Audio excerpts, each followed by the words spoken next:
ai un duh de întârziere financiară, iată ce să faci. Dacă muncești mult, dar nu vezi roadele, dacă banii dispar repede, dacă oportunitățile se închid chiar înainte să le atingi, dacă ești amânat mereu, dacă intri constant în lipsuri, datorii și presiune, dacă apar piedici exact în momentele în care ar trebui să înaintezi, dacă te zbați mult și totuși rămâi pe loc, atunci există o lucrare demonică de întârziere financiară împotriva ta. Când blocajele se repetă, când ușile se închid una după alta, când totul merge greu, fără motiv clar, nu mai vorbim despre simplă întâmplare. Vorbim despre un tipar care trebuie rupt prin rugăciune și autoritate spirituală. Acum mă voi ruga pentru tine.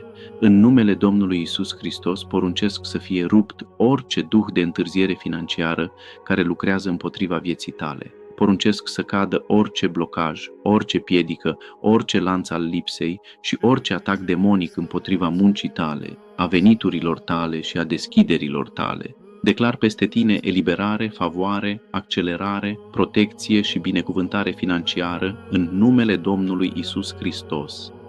Dacă ai nevoie de rugăciune pentru eliberare, scrie-mi în privat. Urmărește pagina mea pentru alte rugăciuni puternice care pot schimba totul.